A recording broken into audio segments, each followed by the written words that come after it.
Jerry is a record-breaking mountaineer who has taken on challenges such as K2. Jerry lives with diabetes and has a mantra of not letting diabetes stop him in his life and achieving his goals, whether that being doing the Alps or Himalayas. Jerry is a inspirational after co-founding Action4Diabetes with one of his friends. Jerry has embarked on many challenges to help support those less fortunate in medical care, supporting children and young people from Southeast Asia. Jerry has fundraised over £500,000 from all his adventures in mountain climbing, with over 680 young people supported, and an astonishing 2.6 million blood test monitors have been provided to help support those living with diabetes and limited access to care. And we'll be talking about that later on. His work has been extremely valuable in the support of those living with diabetes and has helped shape and change attitudes towards diabetes, helping to advocate for the community and demonstrates that diabetes should not impact the lives of people living with diabetes. As well as this, Jerry has faced some hardship in his life, which I'm sure he'll share tonight. And Jerry is known for his inspirational speaking and ability to command the audience. He has been recognized by Eton College and many other places. Jerry has broken his neck on 2 occasions during his mountaineering. He has also been struck by lightning, and he has also been in an avalanche in minus 30 degrees. Wow. Jerry was diagnosed with type 1 in 2001. Jerry has proved time and time again that diabetes does not stop him doing what he wants. And despite being told that his climbing days were over when he was diagnosed, Jerry has continued climbing and does not let his chronic health condition affect his active outdoor life, stop him having fun with his friends and family, or slow down the development of his business. So yeah, tonight, welcome to the Diabetes Chat, Jerry. Thank you.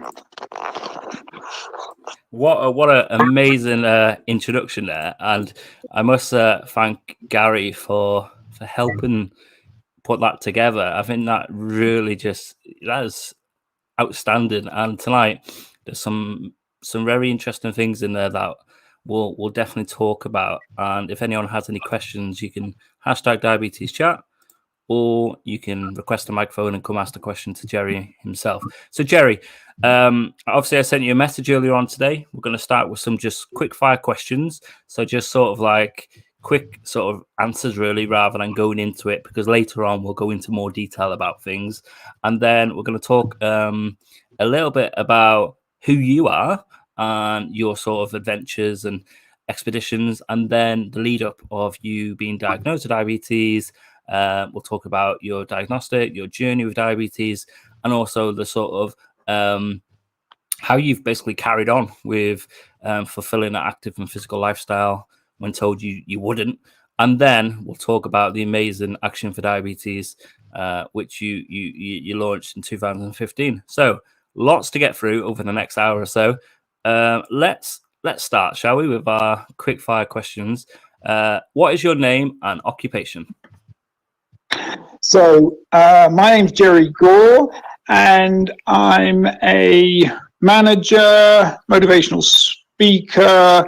I run an academy, co-founder of a charity, and I guide people on big hills, various revenue streams, I guess.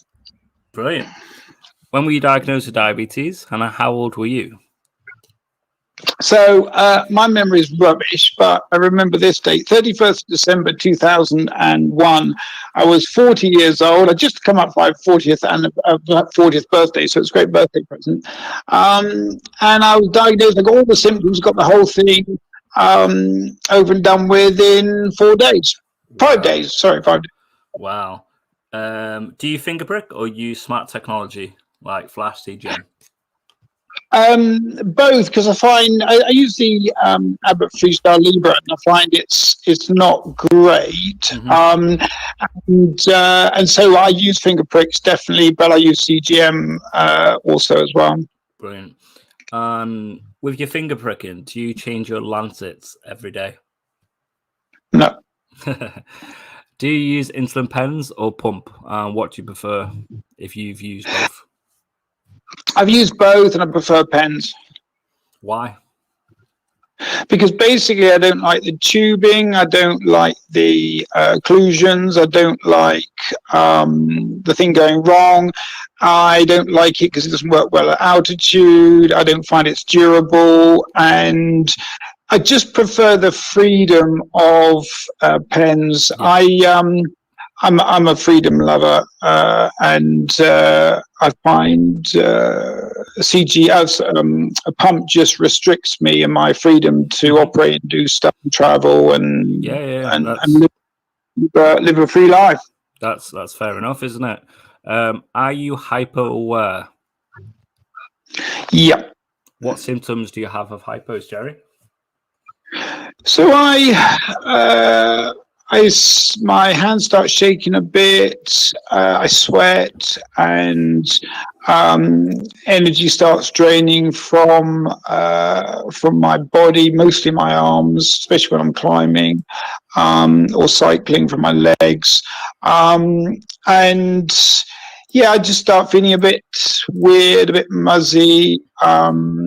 And the symptoms are relatively easy to describe in terms of a hypo. In terms of a hypo, when blood sugars are too high, I find it really hard to describe that. But I feel that as well, definitely. So what's your typical go-to hypo treatments? I try to get, if I'm close to it, a teaspoonful of honey. If not that, orange juice. If not that, Coca-Cola. If not that, a Lion Bar, which isn't great, but I'm normally exercising at the time, so I prefer something to get me up and keep me up rather than just to fix the hypo. Yeah. You've already mentioned hyper. What do you think's worse for you, feeling hypo or feeling hyper? Definitely hypos, and I have a lot of them, and I'm not proud of that. And I tried to have a good A1C. It's about 6.8 on average, but every single day of my life is different. And when I say different, literally one day I can be running up a mountain, the next day I could be in front of a screen, next day I can be on a plane, the next day I can be sat at an all-day conference just eating. So there's a lot of up and downs, and so to keep me, keep relatively good sugar control, I inject a lot. And sometimes that results in hypos. Yeah. One thing you like about diabetes, Jerry, and one thing you don't like about diabetes? I love what I love about diabetes is it's introduced me to a whole range of new people across the globe, and I love that. It's a whole world I never would have met before. The thing I hate about diabetes is every minute of every hour of every day, constantly thinking sugar. Yeah, absolutely get that, 100%. Do you love or hate the smell of insulin? Can hardly smell it. Fair play. And here's a fun one. We always ask to finish our quick round of questions, and it might be quite applicable to you.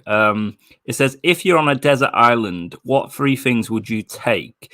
And we're going to say now you can have all your diabetes equipment. So you got your finger prick test, you got your pens, you got whatever you need, your Lion Bars, whatever. But it's interesting for you, for someone who is very active and has done things like K2 and all the amazing expeditions you've done. What 3 things do you take with you? Do you have any special items that you like to take? I would say insulin pen, test strips, and Lion Bars. If you had all them there, because I'm a nice guy, what other things would you like to take? I'd like to take about 10 gigabyte of podcasts. I'm really into podcasts. I'm rubbish at reading. I love listening to podcasts. And I feel, I feel a massive gap in my brain in terms of knowledge about so many things. And his, books about social history, I'd like to hear, books about that, podcasts, Audible, things like that. Other than that, pretty happy, really. Maybe a pull-up bar. There we go. There we go. So there you go, guys. A little insight into Jerry.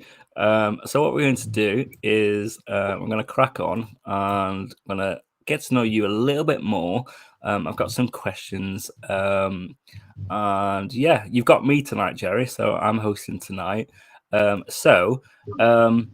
Before we talk a little bit about going into sort of your diabetes and your diagnostic, your journey, and how that you carried on with your expeditions and all the amazing things, is pre-diabetes. Can you maybe just give us a little background to you? Who are you, Jerry? Like, I've just read some notes that I've seen from Gary. You're at 16. You were was it traveling the Iceland ice caps at 17? Mont Blanc at 19.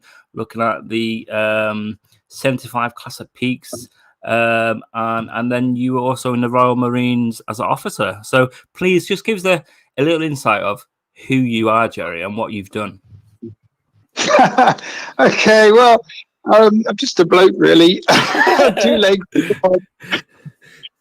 arms, and a small brain.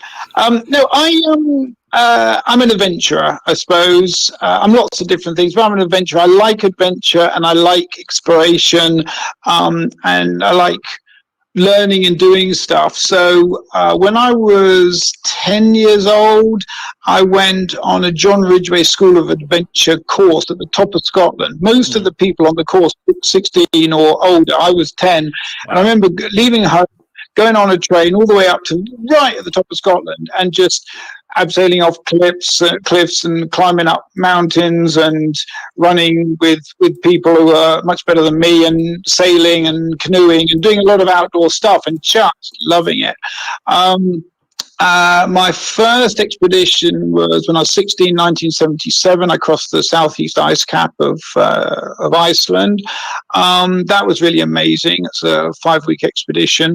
And then I kind of got into it from there. I started building it up. I'm a great believer in little steps. And so, you don't get into living on a vertical wall of rock in a hanging tent. You don't do that straight off. You build it up bit by bit. Yeah. So, hiking, mountaineering, glacier travel. Then I did Mont Blanc when I was 17. It's a little bit of altitude, 4,800 meters. And then, when I was 19, I went to California first to do some work, get some money, and then I was going to join a guy up in the Northwest Territories of Canada to build a log cabin and photograph wildlife, and then to kayak out down the Mackenzie River, the dangerous river. And we're going to build this kind of log raft and kayak down. And it all sounded brilliant. I was up for it. I went to San Francisco, and I was actually working in Sausalito, which is just across the Golden Gate Bridge from San Francisco. And I was working various shops, cleaning, and I got a job as a cook, having never cooked anything more than about scrambled eggs. But I kind of charmed my way in, and actually all I was really after was a bloody cleaning job. But I had a word with the guy who's Austrian, and he kind of liked my accent, and he thought I was quite funny, and he said, "Yeah, great. Well, if you can cook, come on in." So the first day, we're in this. I'm in this buffet bar, and there's a flat griddle, so it's like a frying pan, but it's a huge piece of metal, and it's completely flat. And this massive guy came in, because we were right next to a bodybuilding club, and this massive guy came in, and he said, "Okay, Mac, I'll have a 16-ounce hash browns, over eases, and a rack of toast." I'm like, "Very good, sir. And what would you like to eat?" I had no idea what he was talking about, but I must have got through like about 24 eggs, trying to fry eggs one side and fry them over, But luckily, the guy who owned the buffet bar, he liked me, and he took me around and we went sailing and I got to know him and his family. And then I was, just weekends I was hitchhiking around, and I hitched over across the Golden Gate Bridge to this kind of like park full of rocks, and there was all these guys, massive muscles, and they were doing these incredible moves called bouldering. When you're only like 1 or 2 feet off the ground, you don't need a rope or anything, but you're doing very technical, very hard routes. And I just thought this was like ballet dancing on rock. I thought it was amazing. So Wow. I was saying, oh wow, where do you, I mean, how do you get into this? And they go, well, man, it all starts in the valley. And I go, so what, what's the valley? And they go, you don't know what the valley is? I go, well, like, what's the valley? And they go, Yosemite.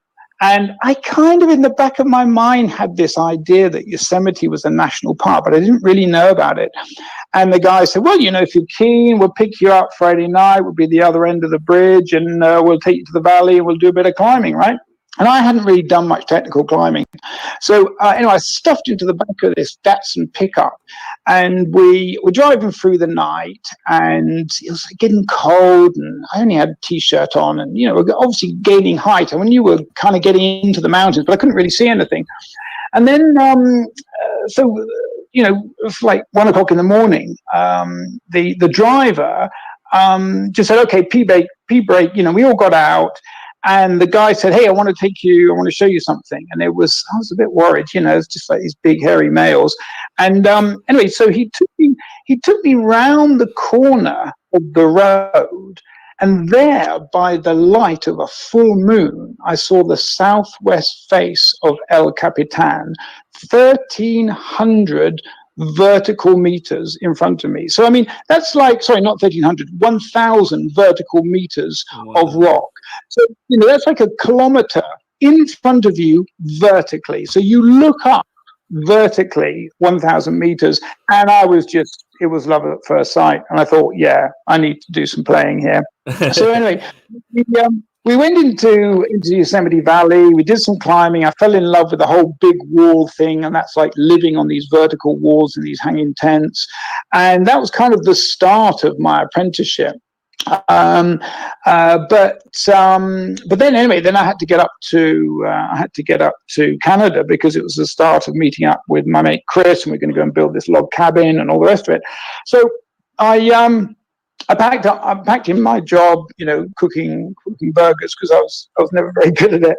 And I take this plane up to Calgary, and I meet this guy, Chris, who we're going to go and set up this log cabin. And we're in Waterton Lake, southern Alberta. So this is western side of Canada. And it's spring, and we're kind of doing some reconnaissance. We're doing a little bit of treks in the snow, getting to know each other. And it's all going, pretty badly, because Chris and I just didn't get on. Sorry, there's a lot of feedback on the line. Is that okay? All good. Yeah, and anyway, kind of like halfway through this kind of training period, Chris goes, well, really, Jerry, I can't take you up into the Northwest Territories, so you're going to have to find something else to do this year, because I can't do it, and I can't afford to bring you up there, and it's not going to work. And so I was kind of left abandoned in spring, 20 years old, or 19 and a half, without a partner, with no money, and with one contact. And the one contact was the secretary of the Canadian Alpine Club, who I just found. And I phoned up this secretary, and I said, well, I'm a climber, I pretended I was a climber. I wasn't really. I'm a climber, and, are there any climbers looking for partners? And, I'm here for the summer, and I'd like to climb in the Rockies, and blah, blah, blah.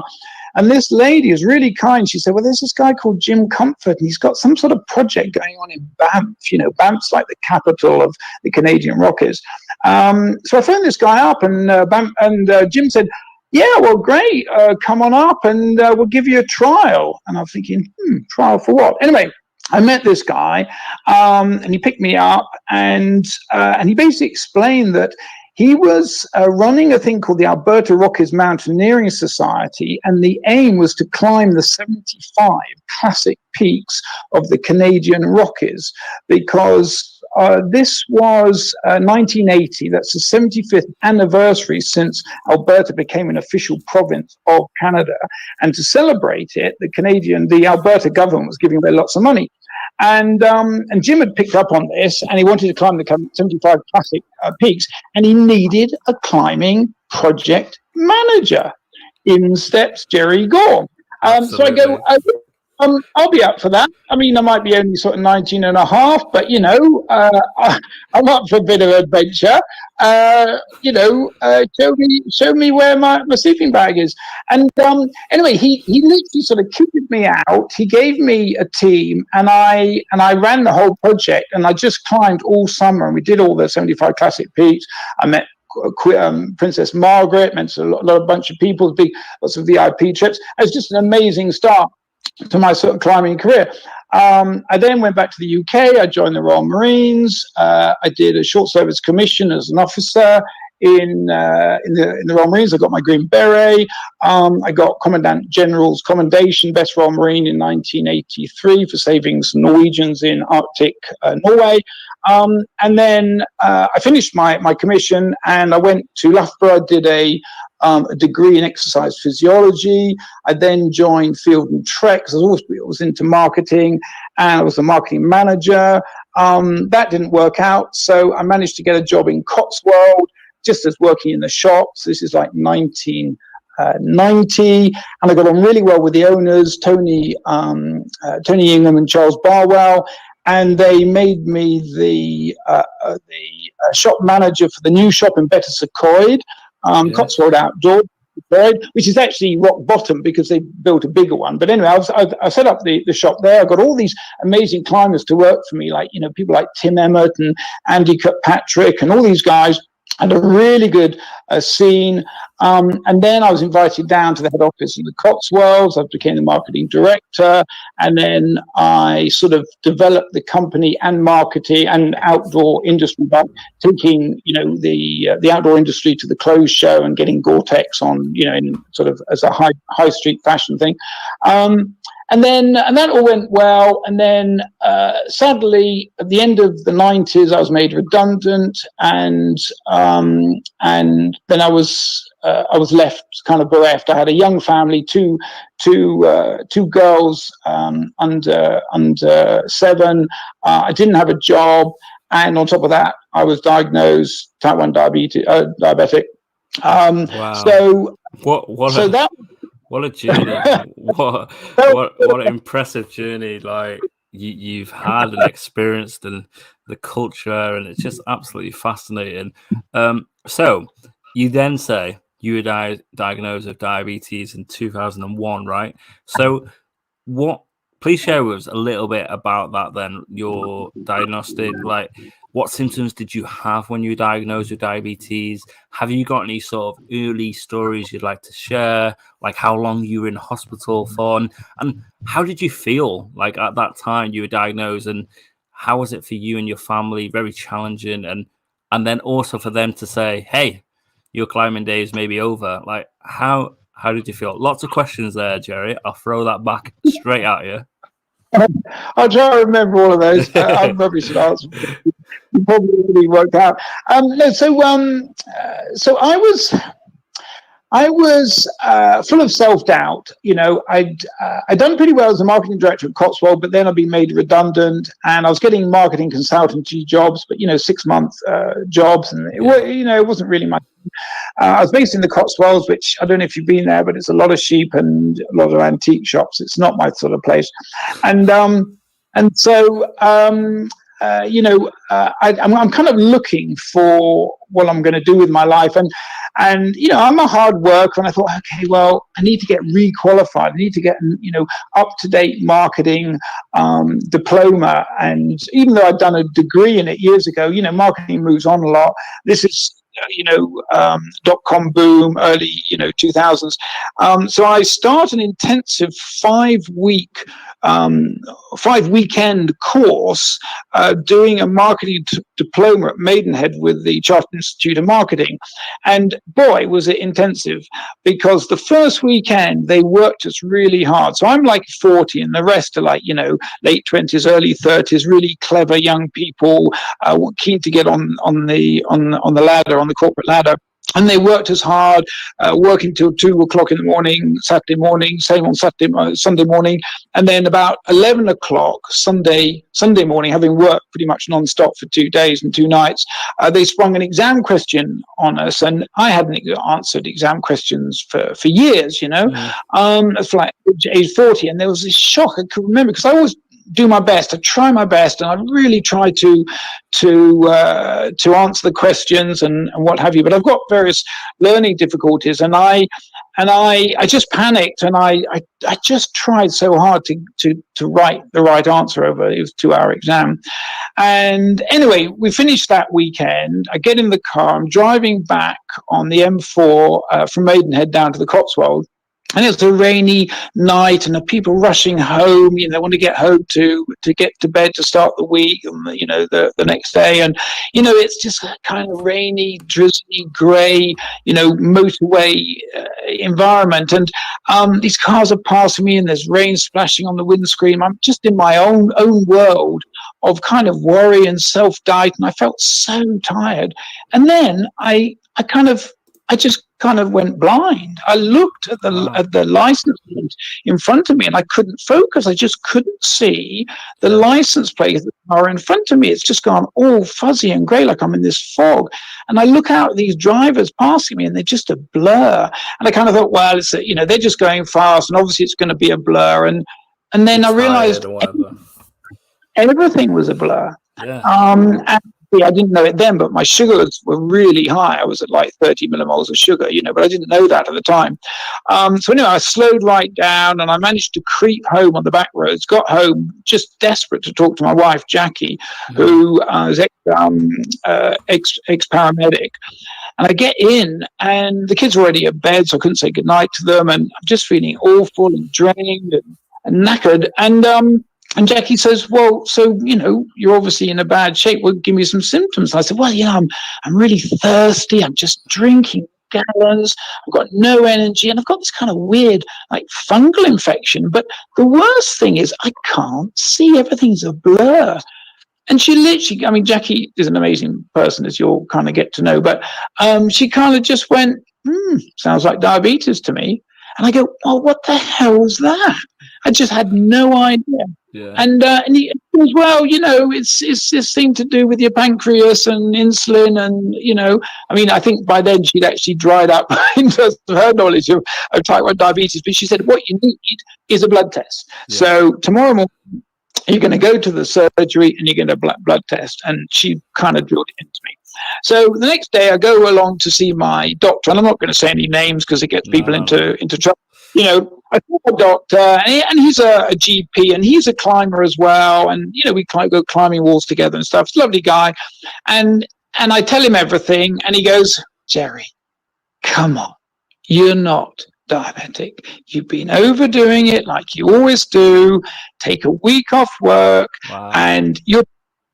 And literally he said that. This is 2001. And you literally walked out that door. No, I didn't, because I said to him, well, listen, mate, I'm not going to say his first name. I've got to be honest. And he looked at me, and I looked at him with my deep stare. And I said, I am more frightened of my wife than I am of you. Yeah. I need a blood test. And he could see I was unshakable. Otherwise, honestly, I would have walked out. Because he said that was it. I don't need anything. I just need to relax and take a week off work. So anyway, that was a Monday. On the Wednesday, I went to the clinic. I got a blood test, and that was in the morning. And then Wednesday afternoon, remember it very well, I got one of those calls. And it was from a nurse. It was a very nice practice nurse. And she said, hello, Mr. O'Brien Gore, blah, blah, blah. We've tested your blood. You're 30 millimoles of sugar. We think you're type 1 diabetic. Please come in this afternoon for your first injection. Wow. And pretty much that was it. And so I went down to the clinic. I met this lovely nurse who, sort of explained the whole thing about type 1 diabetes in 10 minutes, because that's what they allowed in those days. She showed me how to lift a bit of flesh and stick a needle in it. And she gave me a little vial of a Mixtard, a combination of slow and fast-acting insulin. Yeah. And she said, well, inject that twice a day. Let's keep in touch and see how you get on. And I'm not really exaggerating that, but that was pretty much it. Wow. And she goes, so have you got any questions? I go, well, yeah, I'm kind of really worried because, I picked up this magazine and, there's this picture. And I showed this picture. And this was before she'd actually showed me the syringe to stick in my leg. And I showed her this double page spread of this young boy sticking a big needle in his stomach. And I go, God, is that what I've got to do? And she said, no, sorry. And she picked up the magazine. And this was in the waiting room at the clinic, right? She picked it up and she goes, oh, no, sorry, no, it's 5 years out of date. That's an old one. No, the needles are much smaller now. But that was scary, right? It was scary. Oh my. It was a big bloody needle. So anyway, she got me onto small syringes and, I was injecting. And I remember, because it's me, it's the way I am. I'm a team player. One of the first things I said to this lady was, well, who else has got this condition? And it just felt so obvious to me. I need to talk to other people who share this condition. And pretty much from that day, I've been, maybe obsessed isn't the right word, but very, very interested in learning and talking to, spending time with other type 1 diabetics, because that's how you learn, right? But I didn't know anything condition, but it just seems so obvious. You learn from the people who've got this thing, right? Anyway, she put me in touch with a few people, and that led to a breakthrough, which was she put me in touch. Well, I've eventually got hold of a lady called Nikki Wallace. Now, with Nikki Wallace in 2000, had set up a thing called Mountains for Active Diabetes, and you can find MAD on Facebook. They've got a Facebook page. And so this is all outdoor people who are living with type 1 diabetes, and they're all climbers, walkers, skiers, whatever. And the first kind of meet was up in North Wales 3 or 4 months after I got diagnosed. I went up to Plasy Brennan in North Wales, and there's a whole bunch of us. And I remember it was so brilliant. We all went to a restaurant for an evening meal, and there's, the restaurant's full of people, and we all start injecting, getting out on needles and syringes and stuff. And I'm sure the people around us thought, well, this must be a bloody drug pushers convention or something. But it was brilliant because it just it normalizes the condition. And it was so good because, you kind of think, you're not alone. And actually you can talk to people. And there's a guy there from Canada. There's a guy there from Chile. There's a guy there from Germany. And we were all sharing stories. And it was brilliant. And that was the start of my kind of journey to get into peer-to-peer support, because I just think it's one of the secrets, Sure. And it sort of developed from there. So from my notes, what I read, were you worried at the time, thinking, so you've had this active physical lifestyle where you've been literally all over the world, and that could stop? Like, were you worrying that you might not be able to do these amazing expeditions? And what did you do? Yeah, I mean, first of all, this guy I'm not going to name, I'm turning him out to be a villain. He's not a villain. He's a lovely guy, but he's a healthcare professional, and he tells you what he's trained and knows. And he's also a climber, and so he knows what I do, and what I do a new route. So just to get it into people's understanding. When you go and say, I don't know, let's say you go and climb Mount Everest, you join a team and you have a Jumar, which is a clamp, and there's rope, and it starts from base camp and it goes all the way to the summit. You put that clamp on the rope and you keep pushing that clamp up the rope, and that's how you get to the top. So you're using this as mechanical assistance, but you don't put the rope there, you don't find the route up the mountain. You don't do any reconnaissance. You just follow the rope. And it's a little bit like a journey in a taxi or in a journey where you drive the car. When you're doing a commercial expedition, or you're not opening new routes, it's like being a passenger in a taxi. And I don't want to take anything away from anybody. I'm just telling you how it is. On a new route expedition, you're the driver. You have to organize all the equipment. You've got to put the team together. You've got to sort out your food, the logistics, everything. And then you go to a place like Baffin Island, which is Arctic Canada, where you won't see anybody for 6 weeks. And the only things you will see are polar bears. Or you go to remote Pakistan or remote Nepalese Himalaya. There's no one around, just you and your team and your equipment, and you're responsible totally for yourself. There's no helicopter backup, there's no radio, there's nothing. You put the rope on the mountain, you find the route on the mountain, and it's up to you whether you get to the top or not. And I'm not saying it's safe at all. I've lost 19 friends to climbing over the years, but it's it's a totally different thing. And so I was, getting back to Mike and this doctor, he knew what I did. And he said, well, Jerry, you can probably do some small climbs, but your new route expedition stuff, I'm sorry, but you're kind of going to have to forget that. And in a way, he was saying, you can't climb anymore, because that's all the climbing I knew. I didn't do small little climbs. I went on 6 week to 2 month, 3 month expedition. And that's what I did. And he was saying, you can't do that anymore. And so, this was all kind of getting to me. And I was thinking, well, is my life going to really stop with this condition? And I learned, like I've said before, like baby steps. And so I went out climbing like rocks. The first time I actually rock climbed since after my diagnosis was in Avon Gorge. I was climbing a route, Yellow Edge, with a mate of mine called Chris.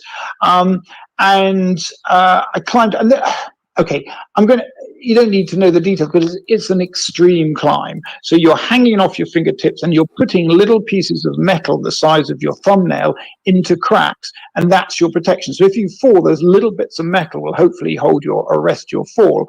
And I'm climbing up, I'm literally hanging on by my fingertips on stuff I'm normally really comfortable with, and then the hypo kicked in. Wow. And I feel the blood literally draining out of my fingers, draining out of my forearms, draining out of my biceps. And I'm going, I don't think I can hold on any longer. And I knew that I was looking at a ground fall, so probably, maybe 15 meters straight onto the deck, and it's going to hurt, right? And so I shout down to Chris, I don't know what's going on, but, just watch me. I'm ready. And, he's a climber, right? So Chris is going, yeah, okay, man, I've got you, no worries. But he didn't realize that, I was literally losing my strength. I mean, like, it was happening in front of me. And I managed to get one of those little pieces of metal into a crack, and it took me like, I'm going to say 20 minutes. Probably in reality it was 10 minutes, but I spent my life trying to get this little piece of metal into this tiny crack, and then I was going to just fall, and hopefully the little bit of metal would hold. And I kept saying to Chris, shouting down, Chris, watch me. In other words, hold the rope, get ready for this fall. And then I just slumped, because every single ounce of energy had gone into placing that piece of protection. Luckily it held, and then in no time Chris lowered me to the floor. I was safe, I didn't break anything. And Chris goes, well, you better lose some lard, mate. In other words, you better lose some weight, which is a typical climber's, reference to, well, if you can't climb, it's because, you're too heavy, you've got too much body fat. And he didn't know what was going on. I didn't know what was going on. But what I learned in subsequent, learning about the condition, that was my first proper hypo. And ever since then, I've always carried, a little chocolate bar or Twix bars in my chalk bag. Always carry, and I never go anywhere without a gel or a bar or whatever. But I learn by doing, and I learn little bit by little bit, and so I got into rock climbing. I was learning how to deal with my condition as a rock climber, and it was all going it was all starting to go pretty well. But I'm going to have to cut this bit short because it's a long story. But the bottom line is, we found, Jackie and I were looking for a different chapter in our lives. We've been in the Cotswolds some time. I lost my job there, so there wasn't really a reason to stay in the Cotswolds. Our kids were still pretty young, and we found this chalet amazingly in the southern French Alps. There's a whole story right there, but in simplicity, the day I saw Valoise, where I now live, the day I was about to hand over the money for this chalet was the day I actually saw Valoise for the first time. I actually saw the chalet where I live now for the first time. So it was a big leap of faith. But it went really well. Jack was really supportive, and there's a whole story I can tell there, but I'm not going to. Bottom line is, we moved the family out. And my whole thing was, would I be able to live my sort of fast-paced, climbing and marketing and work existence as a type 1, living in the Southern Alps, in a country where I hardly spoke any of the same language, and Jackie didn't. So neither of us were really French speakers. And on top of all of that, of course, we got 2 young kids. And on top of all that, I didn't know anything about the French health system. But I got to say, 20 years on, it was brilliant. Absolutely. So let's talk a little bit about, so when you are doing these amazing expeditions, K2, you've done Jerry's Insulin Challenges, you've done the Insulin 360 expedition. So when you're doing these sort of things or training, what sort of diabetes kit would you have on with you? I've seen a picture, a video on your website where you literally, like you say, you're hanging off cliff edges and you're literally checking your levels or you're injecting. I just love it. But sort of what sort of kit do you have on you, like, immediately? And are you on, did you say Libra now? I've got the Freestyle Libra. Yes. And how does that help in terms of, like, has it changed your sort of life now, where you can have the notifications flashing up and you can hear it and you can see the arrows trending? Is that by far more beneficial to you, and you can maybe prevent them hypos earlier and just crack on? Well, again, so much to say on that question, but the bottom line is some good, some bad. The good are honestly the alarms, because I was having about 7 or 8 years into living in France, I was having really bad nighttime hypos, like 2 o'clock in the morning.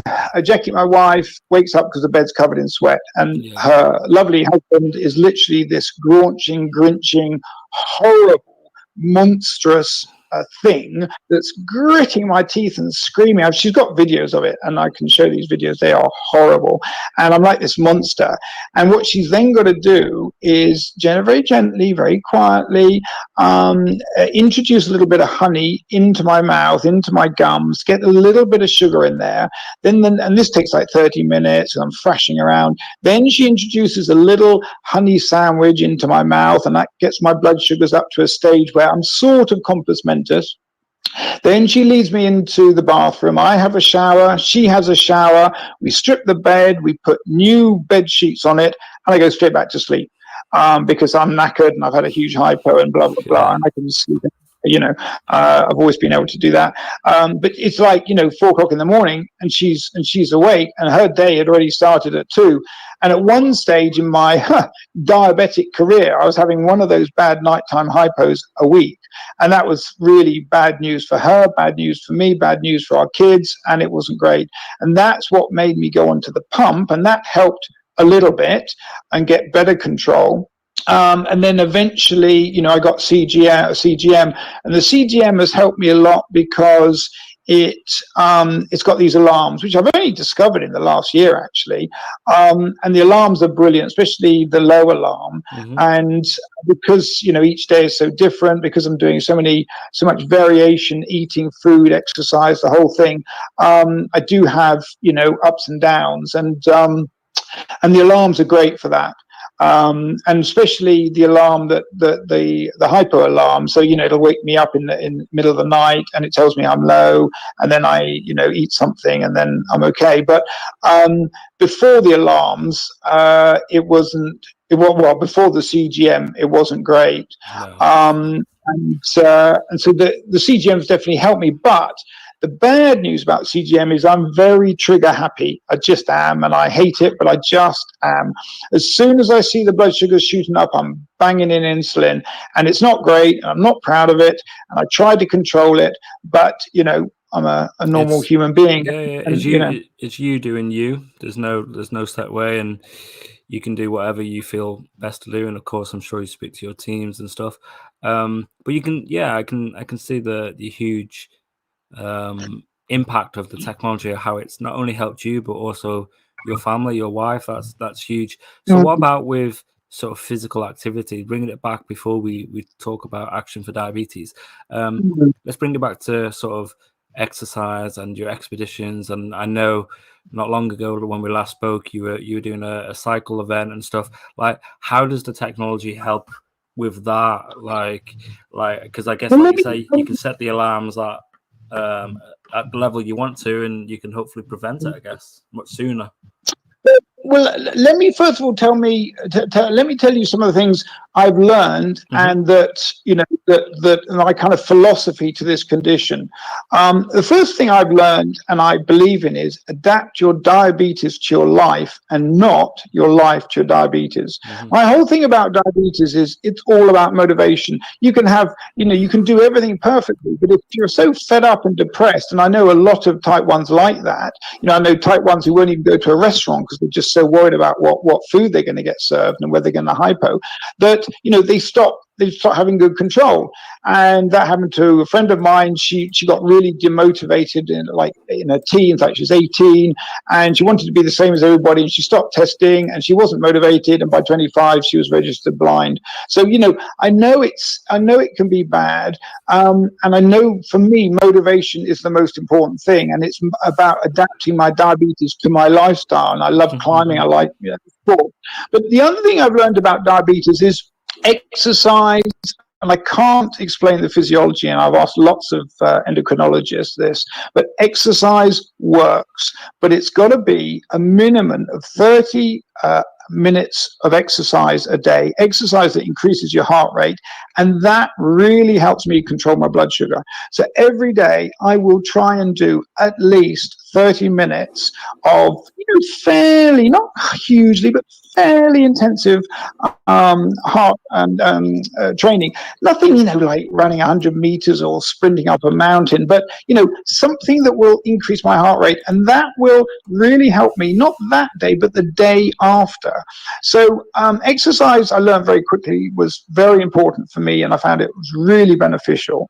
And so moving to the Alps, where I get 300 days of sunshine, the widest range of outdoor sports anywhere in Europe. I mean, it's brilliant for every single sport you can think, from road cycling to mountain biking to skiing to ice climbing, everything. That really helped me control my condition, because I was doing regular, fun, adventurous sport outdoors. And when I'm outdoors, when I'm climbing or skiing or whatever I'm doing, I can feel my insulin sensitivity is so much better.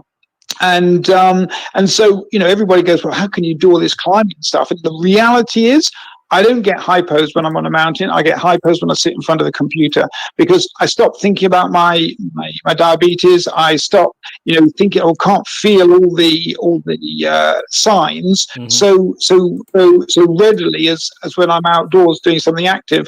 And so that's why it's kind of beneficial, if anything, to do exercise, and that's why I do a lot of it. Partly because I love it, but partly because it's good for my condition. Does that answer the question? Sure does. Thank you so much. So what we'll do now, Jerry, is I've got about 10-15 minutes. So let's talk about Action for Diabetes. And if you can just sort of briefly give a sort of overview of what Action for Diabetes is, because people that are listening now, or when they listen back on our podcast or YouTube, they might not know what Action for Diabetes is. But how was the charity set up? Why was it set up? When was it set up? And Just tell us a little bit about what Action for Diabetes is.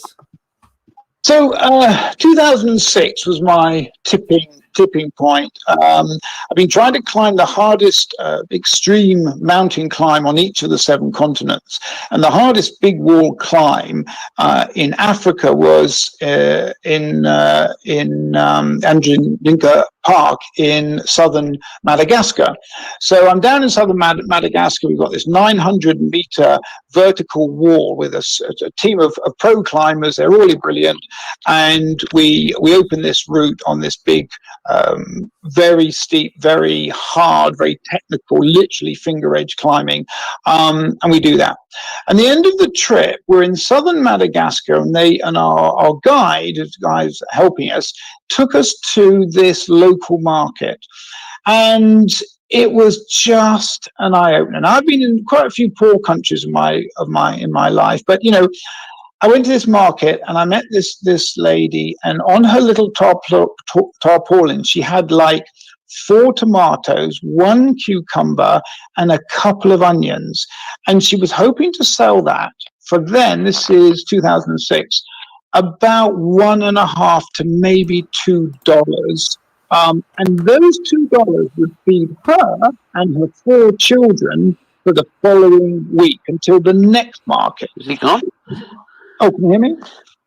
Yeah, can I hear you? Can you hear me? Yeah? I can hear you, Tom, but not Jerry. Oh, you can't. Hold it. I can hear Jerry. Can you hear me? Can you hear me? No? Yeah, I can hear you, Jerry. Yeah. Mark, maybe jump out and come back in, hopefully.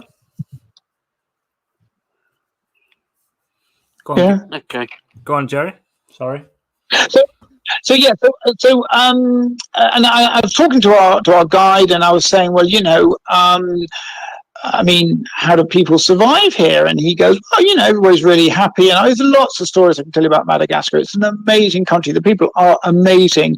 But I started asking about, well, where's the nearest clinic? Do you have a hospital? And anyway, my research basically led me to the overwhelming conclusion that if a young person got diagnosed with type 1 diabetes, that would definitely be a death sentence. There's no way they'd survive. Yeah. And then I started doing the research and realizing that a lot of people in the world have no access to the sort of medical facilities and support that you would need in the event of a T1D diagnosis. And then I started raising money for Insulin for Life, and we're distributing money or distributing insulin all around the world to crisis areas and areas where there was real need. And that was the time, this is like 2012, when one of my oldest friends, Charles Toomey, we were in the Royal Marines together. He was, he did officer training with me. He contacted me. He was living in Thailand, Southeast Asia, and he'd been living there for years. He left the Royal Marines, ex-Special Forces, Sword of Honor, brilliant man. But he got into logistics and the pharmaceutical industry, and his first job was in Lilly, so he knew all about diabetes and insulin. And he said, well, Jerry, I've been tracking you. I've seen watching you doing your expeditions, and I'm really impressed with what you're doing. And I've got a lot of experience of diabetes, and I think there's a huge need here. Because my whole thing was helping children and young people, impoverished young people with type 1 diabetes. And he said, well, the knowledge and the healthcare across Southeast Asia regarding type 1 diabetes is really poor. And he knew this because of his research. I mean, okay, a quick story about Charles. He was the CEO of a business, a logistics supplier, DKSH, which when he joined it was turning over 500 million. In less than 10 years, he turned that into 4.5 billion turnover. So he knew all about big numbers, medication, money, and he had a great network. And he said, yeah, I think we can really do a good job and really make an impact. And that was kind of really the start of Action for Diabetes. Because, basically type 1 diabetes is fatal if it's untreated, and So then and even now, disadvantaged children in Southeast Asia, suffer because of their limited access to just basic healthcare. And we're trying to change that. That's exactly what Action for Diabetes is trying to do. It's a UK registered charity. It's dedicated to giving health and hope to disadvantaged young people with type 1 diabetes. It's focused on Southeast Asia because that's where Charles is. That's where his network is. And we basically have three main programs. We have a clinic support program. So, we give out life-saving medical care to disadvantaged young people. We give them access to basic healthcare. And I mean, to date, we've given out 64,000 insulin cartridges. We've enabled something like 2.7 million blood glucose test strips, more than 6,000 HbA1c tests, and, provided continual T1D support to more than 700 children across 6 countries. We're in Vietnam, Thailand, Myanmar, Cambodia, Malaysia, and Laos. And I'm really excited to say that by the end of this year, we would have reached our 1,000 child target. So we'll be looking after and supporting and caring for more than 1,000 children across the region. We also do a healthcare professional support program. So we do A4D webinars. We've got a T1D network or series of network meetings. And we also sponsor young doctors. And then the third thing that we do is we do education and type 1 education and awareness. So we do the education thing, which is essential for everybody, carers, patients, and HCPs. We do that through Hello Type 1. Hello Type 1 is a pure play online educational platform. We launched in July 2020. It's available in English, Khmer, which is the language they speak in Cambodia, Vietnamese, Thai, and just literally last week, we launched in Malaysia and the language of Melayu, Melayuu, I believe. So that's the Malaysian language. And we plan to roll that out across all of the countries where we're operational. We do diabetes family camps, and we've also got an Aspire program, and this is like a scholarship program for further education and training for young people with type 1 diabetes. So I guess in a nutshell, that's Action for Diabetes. I've got to say, pretty excited because we've just received a Helmsley grant for $650,000. So now we can operate in the Philippines and grow our clinics and save more lives. That's incredible, honestly, Jerry. Like, wow. It's breathtaking, and I love all the different programs that you guys have got. Not only helping people who are living with diabetes, but you're also helping educate the healthcare professionals. You're educating people, the families, and support as well. I love the family camps as well. Can you just tell me a little bit about the family camps? I'm quite interested in that. Well, these are the things I love. I mean, I really love these because this is back to the peer-to-peer support. Yeah. But before I say a word, can I just say this is not about me and it's not about Charlie. This is about a team of people who are absolutely passionate about saving lives. And we're so lucky to have really good people. It's never one person or two people. It's always a team effort. So it's really important to say. But yeah, so our A4D diabetes family camps, we operate them in 5 different countries.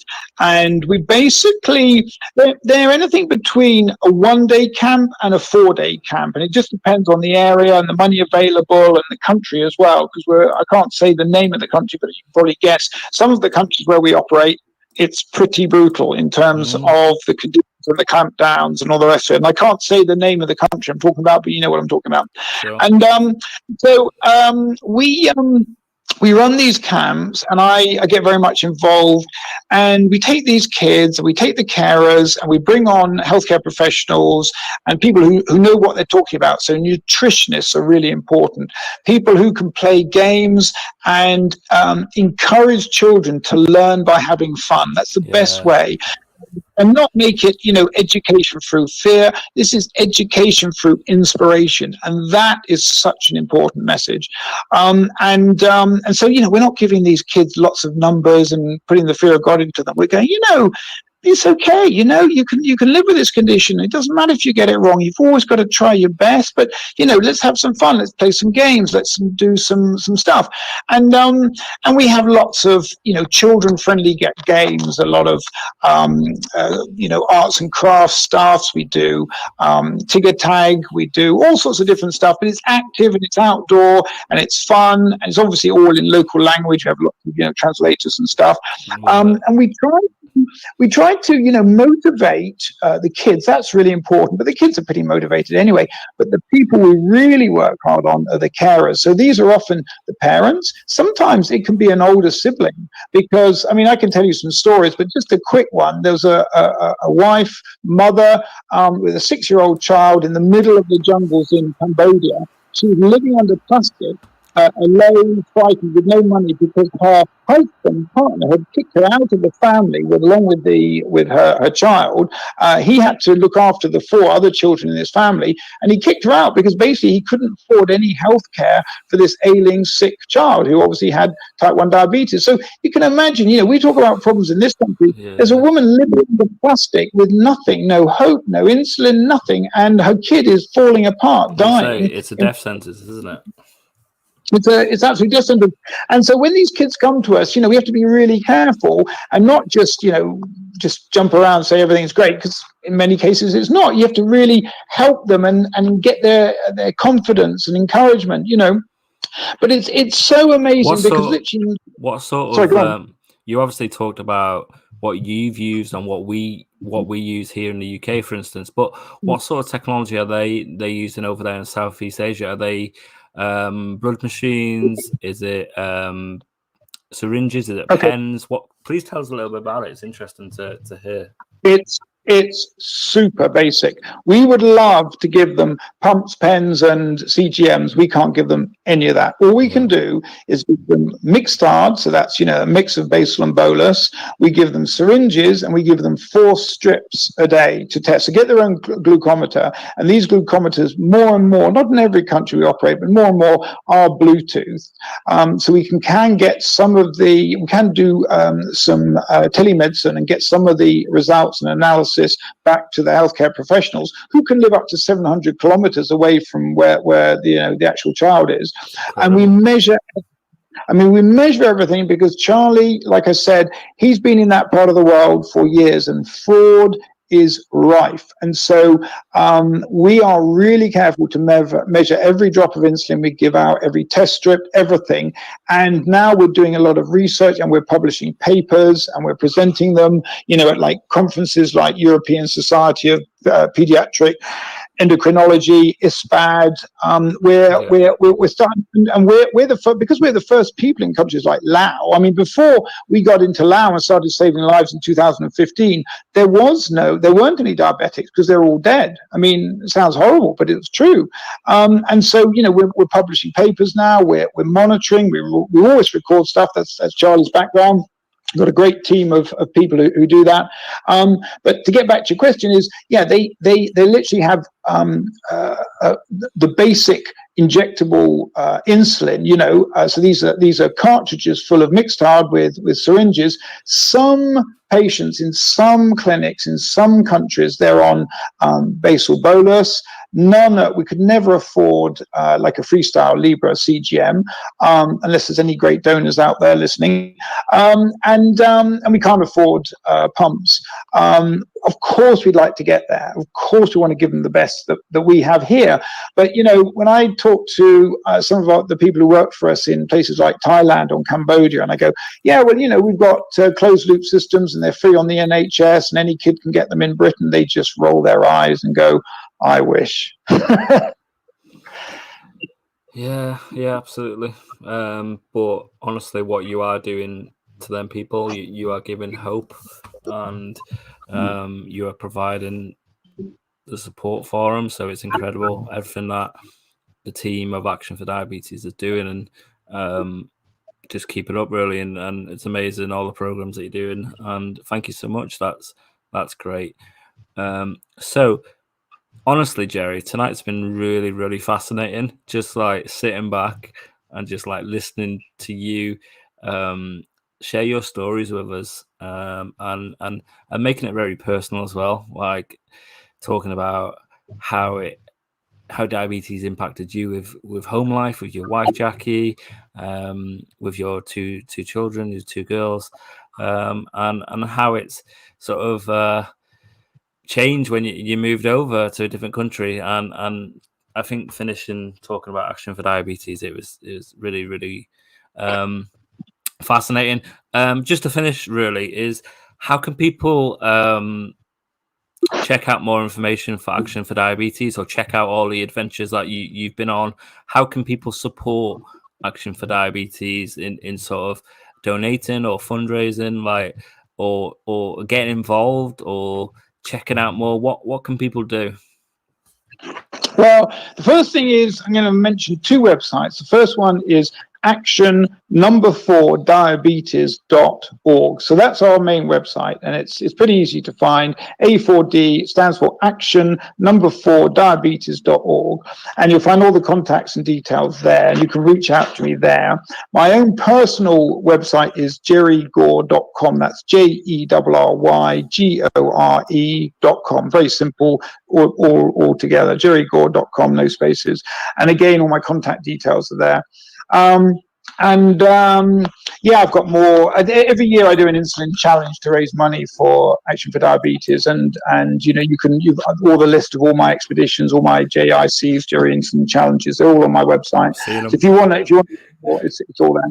And I've got to give a quick plug. My book is coming out. My Life as a Type 1 Diabetic is coming out, and it'll be hopefully out this autumn. So I'll give you a shout when that comes out. Absolutely, and we'll have to get you back to do some sort of quick sort of overview of the book, and then people can go check it out. And yeah, will the money sort of go towards Action for Diabetes, or you're not sure at this stage of? Yeah, I mean, I'm I'm still working with the publishers, but at least 10% of the book money will go A4D. It's pretty complex with publishing these days, but yeah, at least 10% is going to go there, because that's why I've written the book, to basically tell people about the charity, to tell people about make people more aware about this condition, and also just to break down some of the barriers. I mean, I talk to a lot of healthcare professionals all around the world, and I think they're amazing people, and we all have to work together, but the word is together. And my vision for type 1 diabetes care is when on the team, the diabetes team, you've got a psychologist, you've got a nutritionist, you've got a healthcare professional who specializes in diabetes, and you've also got a patient expert. And the patient expert is someone like you or me who we've been trained or done some schooling with the NHS, and we've got the doctor's trust, and we're there to help and advise and support and give peer-to-peer. And that would be the most amazing type 1 diabetes team. And I really, that's one of my big sort of missions, is to help everybody be aware of the importance of working with type 1 diabetes, because the people who know so much about this condition is the people who live with it every minute of every day, and that's us. Yeah, absolutely. Maybe just to finish then, Jerry, it's just been such a fantastic, interesting chat tonight, Claire. But thank you, Jerry, for a really interesting evening. Richard has said, so interesting tonight, incredible stuff, your inspiration. So it's just been really, really cool. I really enjoyed it. I love hanging out with you when we did our Zoom a couple of months ago. I feel it's just been very cultured tonight. I feel like I've been on a roadmap of different parts of the world, and I've really found it interesting how diabetes is in different parts of the world. But maybe just to finish, Jerry, what advice would you give to anyone that is listening now or listens back, or just in general? I know you're a inspirational speaker. Like, what advice would you give to someone, whether it's a parent or a carer or someone living with diabetes, whatever age or background? What advice would you give them? I think the first thing I would say is learn a bit more about your condition every single day so you become your own doctor. I would say that with no fear of contradiction. I'm not trying to dish any healthcare professional. They're absolutely brilliant, but I think we have a responsibility to learn about our own condition. And there's a lot of books, a lot of webinars, a lot of information out there to really understand it so we become our own doctors, and so we can manage our blood sugars, because it's up to us. And obviously when you're a carer for a young child, that's very difficult. But I say to young mothers and I say to young fathers, very, very or quicker than you would normally as a parent, you've got to let your children become responsible for their condition. So children learn by doing. Give them stuff to do and get them to start understanding their own condition. And I think, honestly, and people will tear me apart for this, I think that can start as young as 5 or 6. We underestimate children, and they're incredible people. And we need to empower them, and we need to give them the tools so they can fly like little birds. I'm getting emotional now. I love it. Honestly, it's been great chatting to you tonight, Jerry. We'll definitely catch up another time and hear more about the book and stuff when that comes out. But guys, go back, listen back, and check out all the amazing things that Jerry is doing on his own adventures, but also the amazing stuff that the Action4Diabetes team are doing. Thank you, Jerry, for tonight. Thank you.